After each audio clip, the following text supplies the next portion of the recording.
Welcome to the What I Wish I Knew After Pregnancy Loss podcast. I am your host, Shana Southern. I am an angel mum, a rainbow mum, a pregnancy loss practitioner, and trauma-informed coach. I created the Institute of Healing Through Pregnancy Loss out of my own experience with loss in the hopes to provide understanding and healing, educating people on pregnancy loss, and creating more women or men in trained support roles. In this podcast, I hope to shed light on what I wish I knew in relation to pregnancy loss, opening up the conversation, breaking the stigma, and bringing real-life stories plus guest experts. Thank you for being here with me today, and let's dive into today's episode.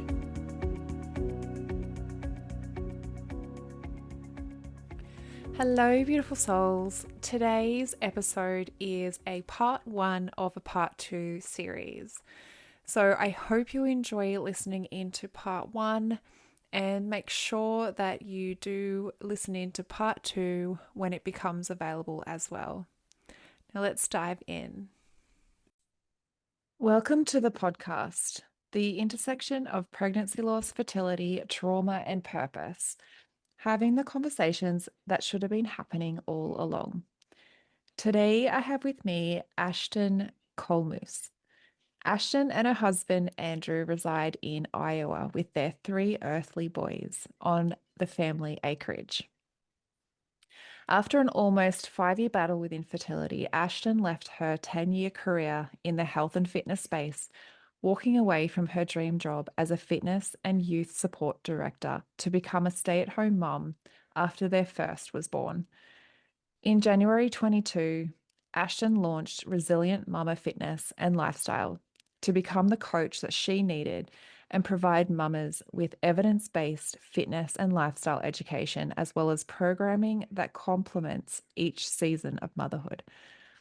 As Ashton herself not only felt the gap in her first pregnancy, but further experienced the gap after navigating a 16-week loss with her second son, and felt the gap even bigger as she went on to birth her rainbow baby and third son. Today, Ashton has the privilege of walking alongside mamas in all seasons of motherhood. She empowers them by helping them to connect to their bodies in a way they never have before, so they can continue or get back to the things they love without fear, leaking, or pain. In her very little free time, you can find her in the bathtub with a glass of wine, mini caricature board, and a reality TV show. Thank you for joining us, Ashton. Thank you. I'm excited to be here. Me too. I am excited to have you here and to have the conversation that we're going to today.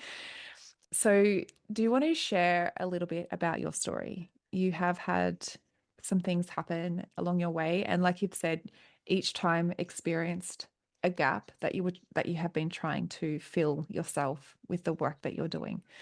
Do you want to share with us your story, your experience to where you are now? Sure. I'm going to start my story back when I was 16, and I'm only going to stay here for a little bit.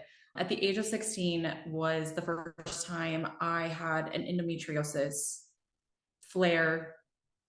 I call them episodes. That's what I called them. I passed out at a restaurant. I was with my younger brother. Nobody knew what had happened to me.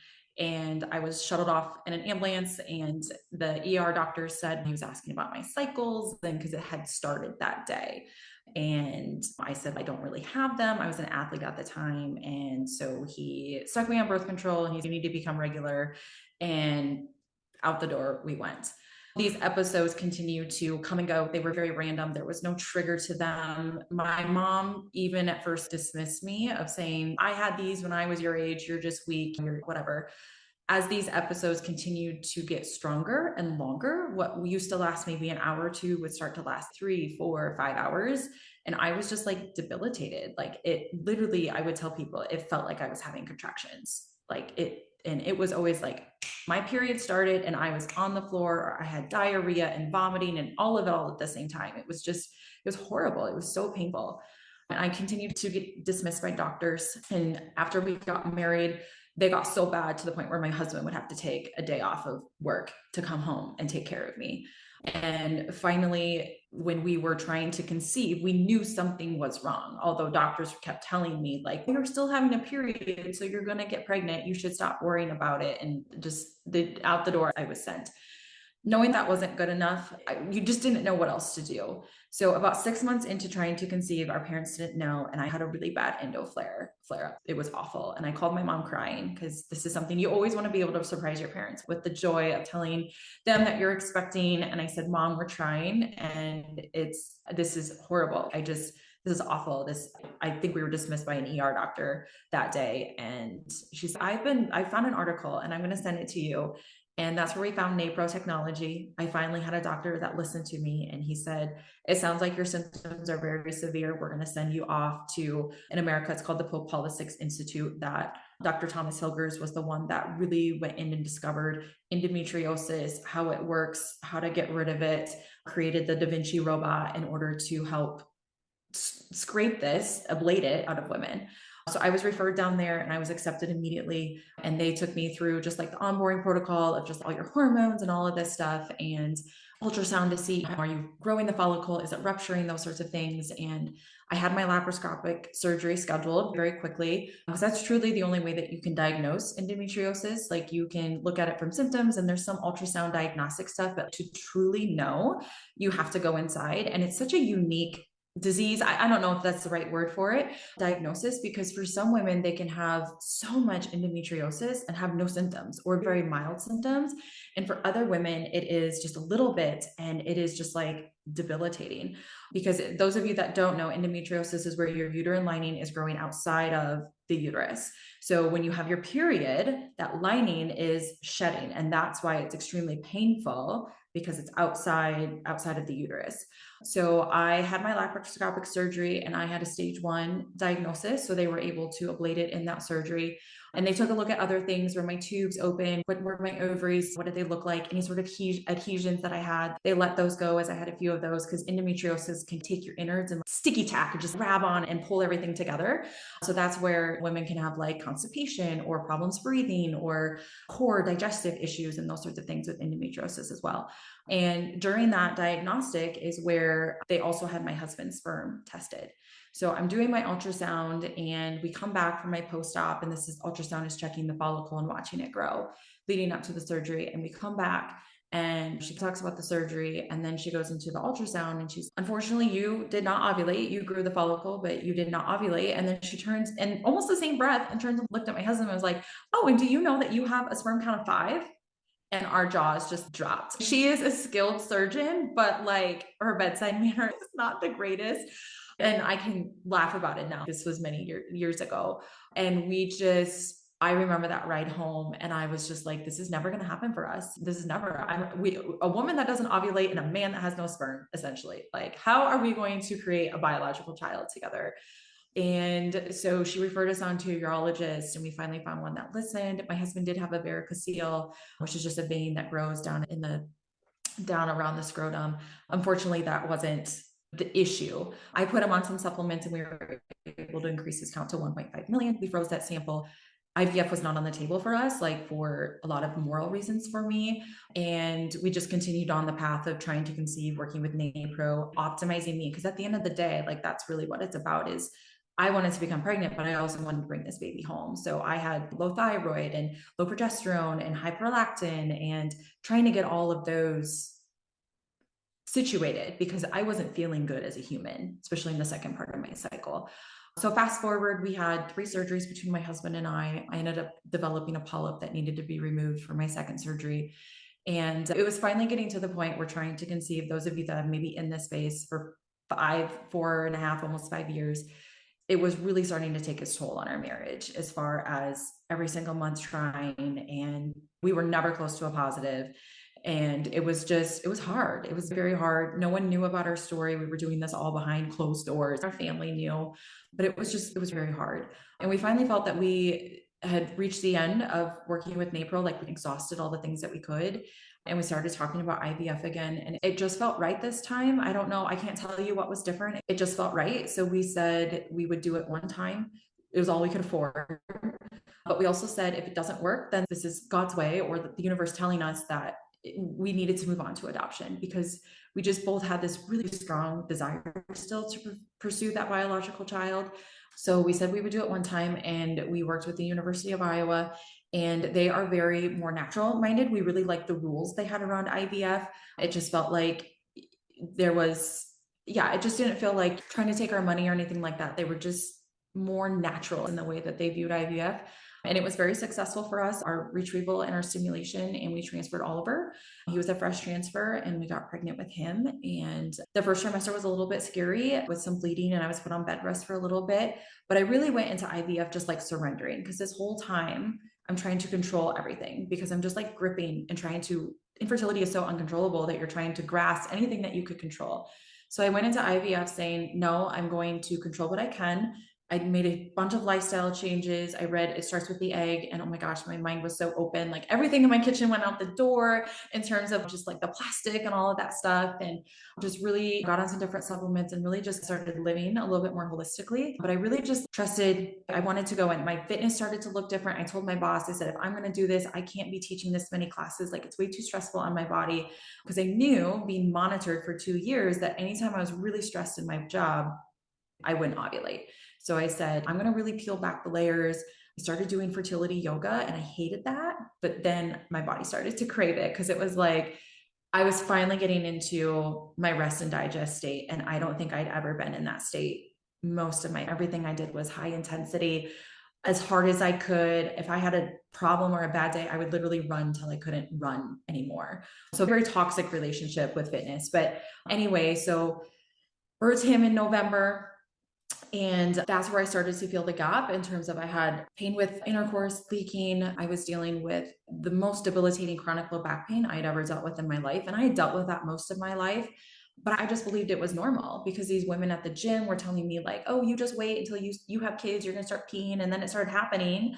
And I'm like, okay, this must be normal. But when I was 6 months postpartum and I could hardly put my 6-month-old down on the floor to go to the bathroom, my back hurt so bad and I could barely get off the toilet. I was like, I can't live my life like this. There is something wrong. And that's where I discovered Core and Pelvic Floor Health. And I was just like, over and over again, I was like, why is nobody talking about this? It's probably the same reason why you created your certification, Sharna. And I was just like, why is nobody talking about this? I have a degree in this. I have certifications in this, and nobody is speaking about this. So I knew then that even though I was a stay-at-home mom, I'm like, I think I can do this online. I'm going to make this work. And so I signed up for a certification, started working towards my certification. We transferred again at the year mark. That was the rule of our clinic, because you have to wait 1 year after a live birth. So we transferred Gabriel, and he took right away. And we actually were able to surprise our family, which was amazing. Like we were able to pull that off and surprise him with a pregnancy announcement. And everything just felt so right. And I can't describe it any more than that. Then it just felt like our darkest days were behind us. And we reached the 12-week point. And I look back and I'm like, I don't know if I ever would have thought pregnancy loss would happen to me. And so at my 16-week appointment, my husband said, do you want me to come with you? I was like, no, I'm just going to pee in a cup. They're going to measure my belly. I'm going to have to take my blood pressure and ask me some questions. And I'll be on my way. It's fine. And something that day just didn't feel right in me. Usually I can find the baby's heart rate at 11 weeks. So I was very comfortable with the Doppler. And usually I check it before I head to any sort of appointment. And I didn't have time that day. And I think Gabriel did that on purpose. And so we get in the room and he couldn't find the heartbeat. And I didn't think anything of it, because it happened in the previous appointment at 12 weeks. And so we walked down to the same ultrasound room. And as soon as he put the wand on the belly, it was like, you knew, like he didn't have to say anything. And that's where a lot of my trauma sat in from that moment forward, just being left alone. I was left alone for a very long period of time. I was carted off to our walk down a private hallway to an actual ultrasound room. So they brought me into one that's got the babies and everything, the moms and everything on the walls. They shut the screen off, so I wasn't allowed to see anything. And I was asking her questions and she wasn't talking to me. And I asked her what the gender was, and she said she didn't know based on the way baby was lying. And that was true at where we actually delivered him. They didn't know either. But I asked her if I could have pictures. And she said, she puts her hand on my shoulders and she said, honey, oh, honey, you take your time, you go home and think about it. And if you want those pictures, you can come back to us. And I didn't think anything of it in the moment. So my husband finally showed up, and then we were left alone. And they told us we had to have a DNC that night, like baby had to come out tonight. And where did we want to go? Because we couldn't go at that hospital. And one of the cities got back to them first, and they said, no, bring her up here. We've got an appointment for her in the morning. She doesn't need to come see us tonight. She's fine. And I really think that was Gabriel pulling us there, because we had the most tremendous experience with them, birth with them, got to hold him. He spent the night with us, pictures, they brought a priest in, and just a beautiful experience. And that doctor, he was, and I worked with him with my rainbow pregnancy, and he was just so helpful, just validating that this baby, there was nothing wrong with this baby being inside me. So take all the time I needed to. If you want a funeral home, we'll work with you on that. If you want to make arrangements at home, just whatever you need, just take your time. And it was so validating after being told, like, this baby has to come out of you and you have to have a DNC. How was I to know? I shudder thinking, if the DNC could have been done there and not being able to see him. I didn't know, because we finally, with going back to that first, my appointment was at 1 o'clock, and I finally advocated at 5:30 that I wanted to leave. Like, I'd been there for 4.5 hours. I just wanted to go home and hug my baby. So we were told to wait 6 months before we tried to get pregnant again. And at first I was very angry by that, but I realized I needed that. Started working with a mental health therapist, because I told my husband there was no way, I couldn't even imagine being pregnant again, and the anxiety that I would have, especially after infertility, because I was so mad. I was so angry. I was like, I had gone through so much, and why me? Why us? Haven't we felt enough pain with all of this? And I realized I had a lot of unprocessed trauma. Like, I never worked with anybody or knew what processing trauma or grief or what that did to my body. Like, for me, it was like, I'm going to go work out. I'm going to go work out till I'm numb. And that's what made me feel better.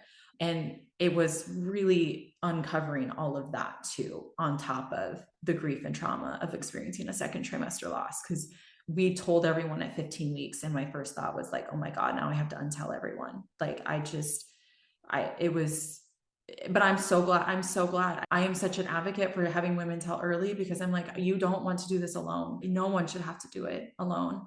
So we went on to have Mason, who is our rainbow baby. We transferred him 6 months later, one day after I delivered, or 6 months to the day after delivering Gabriel. Beautiful birth with him, very redemptive.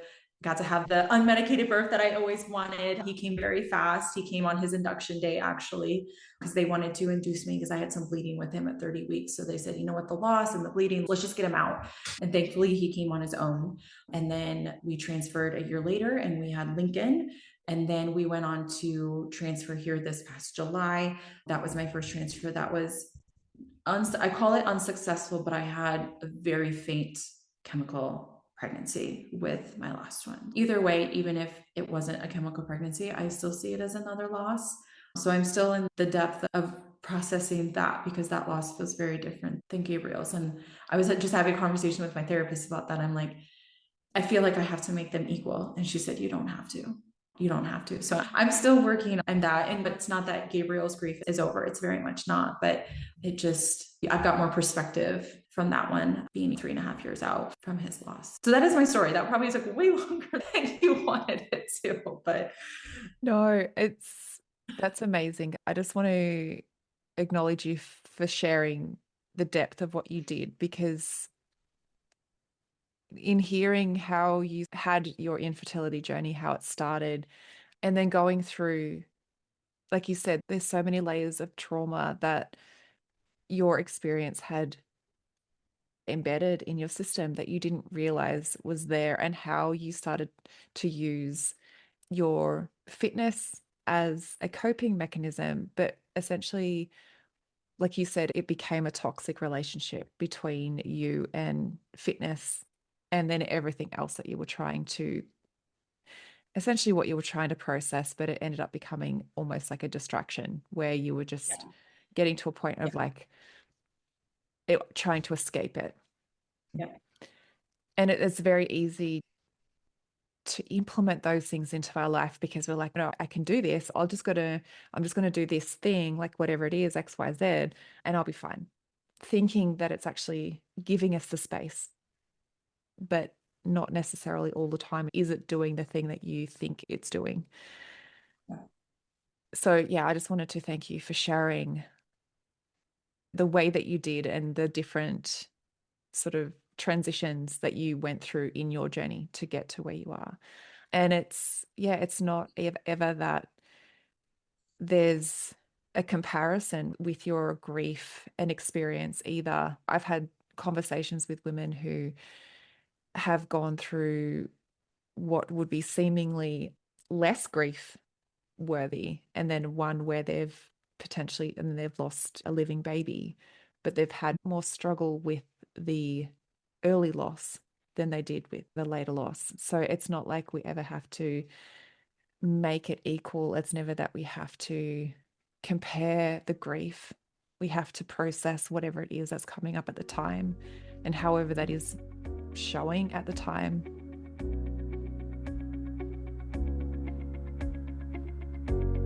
One in 4 pregnancies will result in miscarriage. 1 in 8 women will experience infertility. 1 in 100 women will experience recurrent miscarriage. And 1 in 160 births end in stillbirth. Have you been wanting to make a difference in the lives of women or men who have experienced pregnancy loss because you can see so many suffering in silence, but you just don't know how?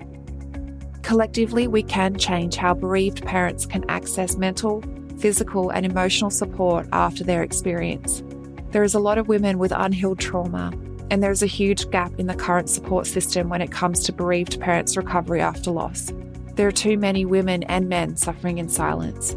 The Pregnancy Loss Practitioner Certification is a worldwide, one-of-a-kind program that gives you proven methods designed for healthcare professionals, medical staff, midwives, nurses, doulas, birth workers, coaches, and angel parents alike. The Pregnancy Loss Practitioner Certification is bridging that gap. It will give you a proven support structure to follow and education specific to pregnancy loss, created by a loss mum. It is creating more education specifically for loss so that you can enhance your service and become the point of difference. Or you can create the support that you so desperately needed in your healing after loss. This is the next level of growth and expansion you have been searching for. So does this sound like something that you have been searching for? Let's explore this more together. You can head to the episode show notes where you'll find the program application, or direct message me on Instagram and let's open up the conversation in how you can use this education. You have a gift, and I look forward to supporting you and witnessing you bring your gift to the world, healing and transforming women's lives. So when you realized that you had unprocessed trauma and you had the unprocessed grief and emotions and everything, and you were using fitness as a way out, as an escape, what were you able to do to help you shift that relationship back into something that was a little bit more positive and able to allow you to start to process? I think for me, it was previously leading up to, so let's go to Gabriel's working, using fitness as a way to help process through his. So at this point, I had learned through my experience with core and pelvic floor dysfunction the power of breath. And I learned that through and it was just a YouTube, just somebody I found on YouTube that specializes in fertility, that just what breath made me feel like in that. But I was just like, okay, this is just a yoga thing. I just literally, that's how I feel, narrow minded in saying that. But that's just what it felt like. Cause I'm like, I'm in the strength training HIIT boot camp running space. Yeah, we're breathing, but we're not. It's just however breath comes. So when I started understanding the core and pelvic floor, it's where I really discovered the diaphragmatic breathing and how much our breath drives not just our nervous system, but our pressure management and our ability to hold our spine in place and move and like actually control movements without causing injury and compensation elsewhere on the body. So when it came to Gabriel's, I went into his pregnancy thinking, yes, I get to share everything I'm learning. I was so excited to launch my business because so the goosebumps of my story is I got certified. I passed my exam on a Friday. My ultrasound or my doctor's appointment was that Monday. And he was measuring 16 weeks and 3 days at that ultrasound. So my goosebump moment is the Thursday night before I was studying, and Mason, or excuse me, Oliver, my oldest, came in and sat on my lap. And he's 15 months old at this time. And he sat there for over an hour. And I have this picture because I was just like, this is so weird. He was being a terror with his dad. And I'm like, just let him come sit with me. And he just sat. And I took this picture and I look back at that picture and I'm like, I think that was the moment that if he was always measuring 3 days ahead. Anytime we had an ultrasound and with IVF, and just I started with a new doctor, so we had a lot of ultrasounds. So anything I had, he was always measuring 3 days ahead. So I just look at that picture and I'm like, that he was still alive then. I just, in my mom intuition, I just know that. So I was just like so fired up. I'm like, yes, I get to share anyone. We just announced our pregnancy. Now I'm going to launch my business. And I look at his passing and I'm like, I did not launch my business. That went on hold. But I'm like, I'm going to take what I know and I'm going to somehow move through this. And trauma for me has blocked out a lot of that. I can't tell you exactly what I did. I do know for me that like slower was better. And there were moments where I would like slow music. I couldn't listen to anything upbeat because that energy was just not there. I wanted to sit in it. It just felt good to sit in it for me. And I know so many women that want the opposite, whether they're told that by their moms or their friends or their doctors, just go work out and you'll feel better. And that's great. We can use movement for that. But are we pushing those feelings down deeper, or are we letting them come up to the surface? And that's where I really want women to realize we have to let those feelings come up to the surface when you feel like breaking down. Because I broke down so many times, and I'll still break down. Like I'll catch lyrics of a song or something like that, or I'll come into it just maybe with him more on my mind, and I just stop. I just break down, and that is a normal response, and we have to let that come up. So that was a big part for me, but it was spending a lot of time just in like breathing sessions, just trying to get reconnected to my body that I wanted so badly to run from, because I felt like it had failed me again in so many ways. And I'm like, girl, we were on a better path here. Like we were doing so good. And then this, and it was recognizing that like, I wanted so desperately to know what the cause of his death was. Cause I'm like, a loss at 16 weeks is just unheard of. That's just not, everyone was so early losses. I'm like, this is so rare. There had to have been a reason. So I was desperately looking for a reason, and there was none. We did all the tests, all the genetics. I mean, he was genetically normal. There was nothing wrong with him. So I had to learn to retrust. And my therapist really challenged me to sit with my feelings, to sit in my body and figure out, ask it, what was it telling me? And that was hard because I just wanted to punish it. I was just, again, that old tendency dies hard. So I spent a lot of time in breath sessions. If I was doing some strength training and I was just done, I always made sure that I cooled down. I just always was like, okay, I can't go back into the world all riled up. And that's where I see a lot of moms use fitness. They try and just pound their feelings down, and then they step out into this space, and they're still just at this really heightened fight, flight, freeze that they walked into the space at, trying to feel better. Yes, they might feel better. It might be the short-term high of an endorphin and adrenaline rush rushing through their system, but they're going to crash again. And then they're going to come back, because for some women like myself, we don't like to sit still. And there's just a lot of moms, the type A, the go-getters, they don't want to stop and sit still. They don't want to journal. They don't want to do other things. Journaling became very powerful for me during that season, just getting it out on paper. It wasn't anything my therapist had told me to do. I actually started doing it with Oliver. I have a journal for each of my kids. Every time I start an IVF journey, I start writing like I'm writing to my child. And I still do that. I'll still pull out Gabriel's journal and do that to this day. I'll just write to him and was just saying his name and telling him what he's doing and whatnot. So that was for me what got through that season, going for walks and just yelling, just screaming, just not being afraid of what was coming up as I moved my body, because that is what movement is going to do. And I think people need to recognize that movement is circulating energy through our system. It's circulating more blood, it's circulating more oxygen. And a lot of times we can think clear. Like sometimes the best idea is, oh my gosh, that you go for a run and all of a sudden you can think clear. That's not just something that happens. Like that is a physiological response of exercise. And we want that to help us process our trauma and our grief. But if we don't allow them to truly come up to the surface, then we're not truly processing. We're creating this toxic cycle that we aren't breaking up the trauma. In fact, we're just piling it up and making it worse until we have a really big episode that kind of explodes into our face. Yeah. You've got to witness it to completion. So you can feel it coming up, but it's allowing it to go its full process through your Yeah. system Yeah. and have that release, have that. Yeah. Have that good cry, have that yell, that thing. Yeah. And I do understand people who are in like a group setting, let's say we're in a gym and you don't want to have that. I get that. I do think you should maybe not yell at everyone as you're walking out. You get into your car and yell, but go have your moment and cry. Like I'm just a big believer in my world that like we all need to share our heart. Like we need to share. Don't be ashamed of, because we all have things that we're going with. Like the next person, it might be a cancer diagnosis. The next person, it might be a child with a learning disability or behavior disciplines. Like we all have different hearts. And I'm just such a believer in share our hearts because we all have something we're going through.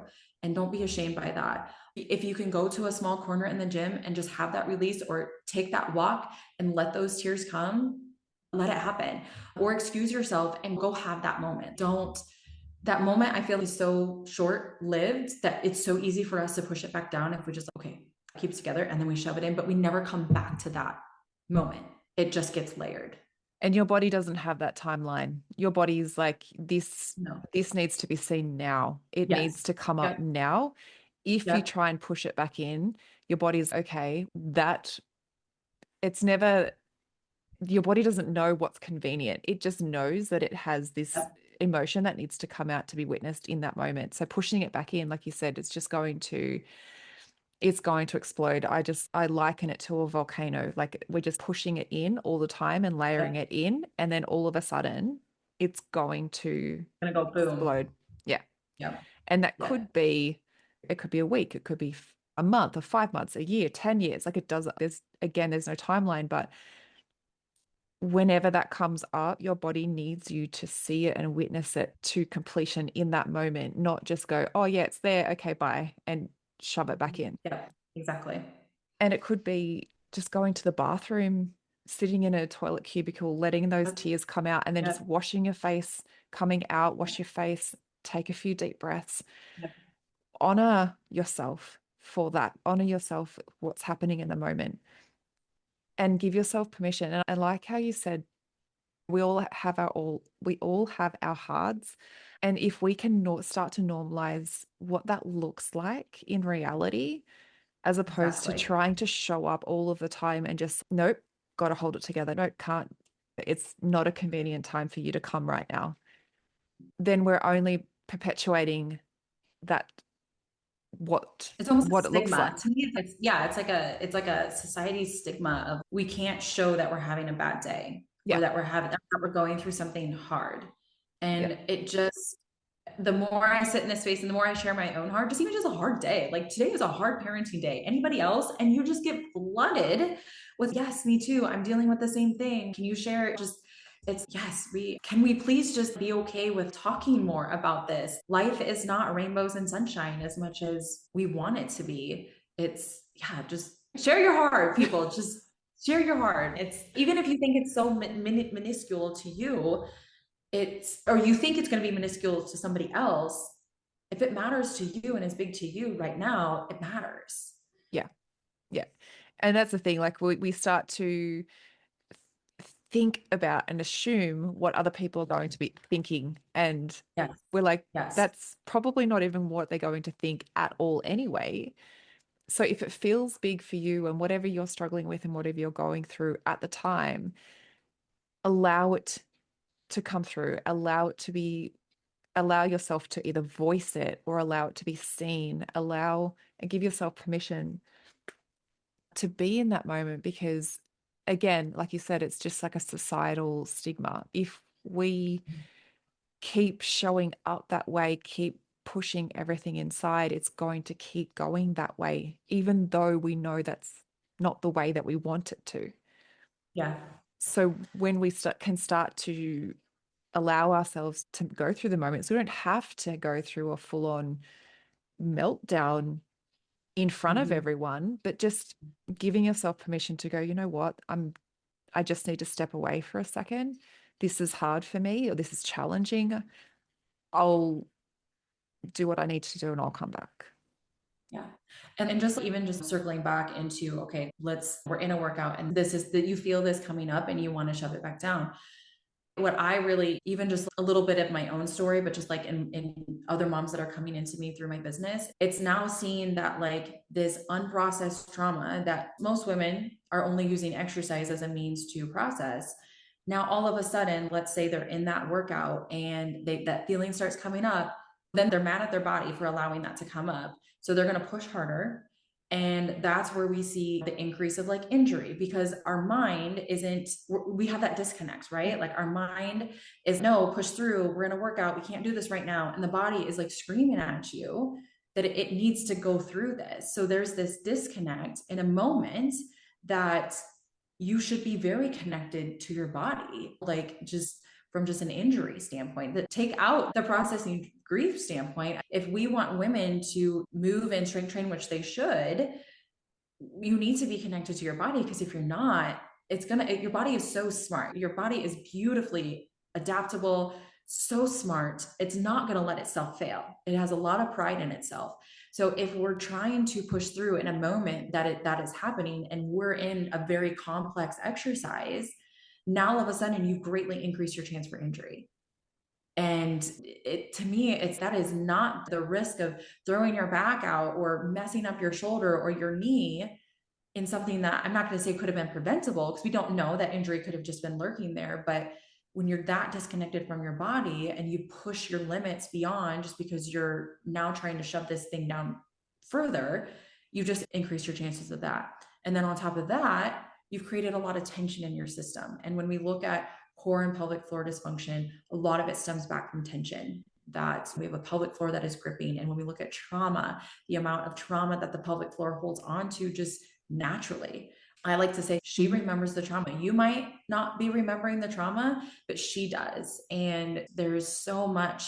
I call the pelvic floor the queen bee, because she controls so much. She's intertwined with your breathing. She's intertwined with your body's ability to stabilize the pelvis and spine for movement. She's literally just a part of everything you do, from going to the bathroom to breathing. It's just wild. But when we are holding tension down there, or holding tension in our shoulders or our jaw, or clenching everywhere and just being really grippy, squeezing your butt cheeks together, tension breeds tension.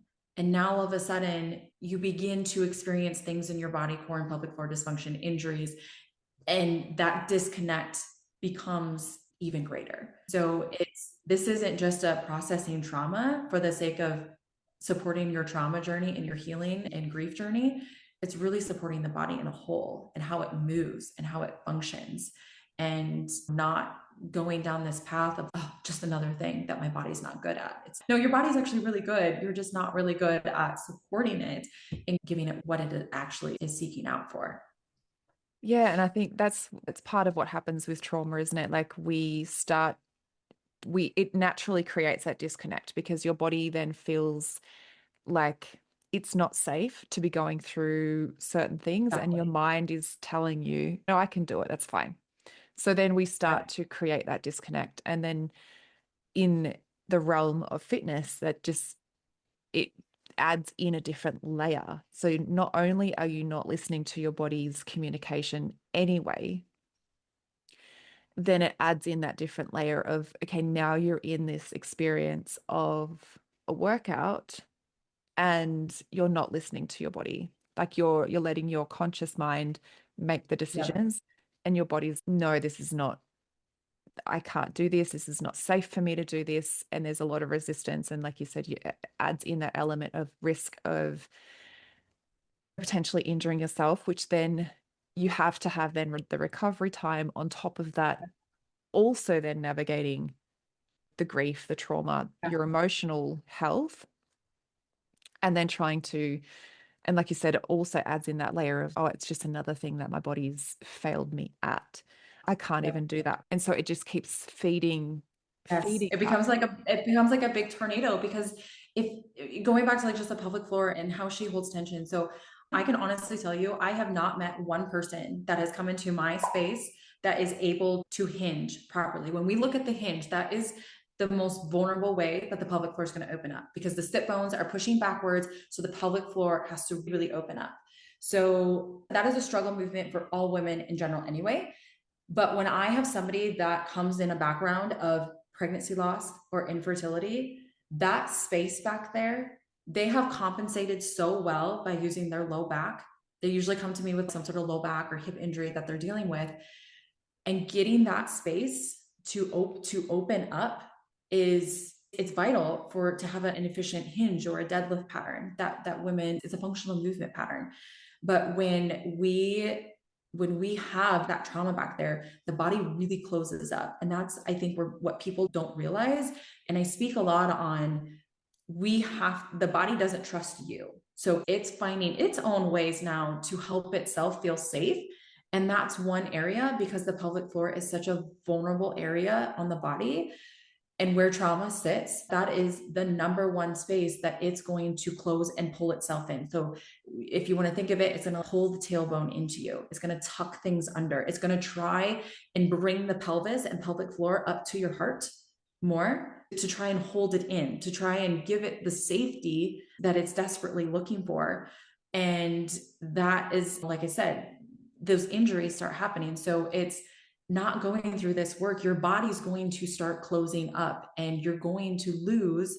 I've seen it in the shoulders. Women they hold out their tension in the shoulders. Now, all of a sudden they got impingement and shoulder presses really bother them. And we need to release, we got to get that to let go first and allow that and tell the body, like, I got you. We have to reestablish just that basic connection of I got you. And we got to move in ways that feel supportive to the body again. So we have to really peel back layers to reestablish that trust connection with the body. And when you do that, I always tell women, when we do this, you're probably going to have instances where the crying hopefully just comes. And because you have created that beautiful relationship again, where the body actually trusts you and you, like, there's just that communication. Like, it's so hard to describe until it happens to you, but it does. And we have to move through that space in order to find performance goals, or even just moving well again. Like, a woman, infertility, she doesn't squat because it causes her prolapse. Her pelvic floor is holding on to just so much tension that she can't let that go. And so we don't want to take these movement patterns away. That is not the answer to avoid these movement patterns that are causing you injury, because hopefully one day we get to experience a rainbow pregnancy or actually have that baby after infertility. And I want you to do your mom life. And it's not something that we do it once and we have that breakthrough moment and it's okay, we're good. No, it's something that you always are going to have to continue building that trust relationship. But slowly over time, your body's going to start opening up again. And that's truly where those pathways start to reform and the trust begins to happen. Thank you for listening in with me today. I hope you found this episode helpful. If you did, I would absolutely love to hear from you. Take a screenshot of this episode, share it to social media, and tag me at Institute of Healing _PL. I love seeing what is resonating with you right now. If you want to chat further, I invite you to connect with me through Instagram. Head over and follow my Instagram account, send me a DM, and let's open the communication. If you want to know more about how you can be the support for others, head to the show notes and fill out the application form for the Pregnancy Loss Practitioner certification. I want to also note here that what I share within the episodes is not medical advice. If you need further support, please consult your doctor. Thank you again. Much love to you. Be gentle with yourself, and I look forward to supporting you on the next episode.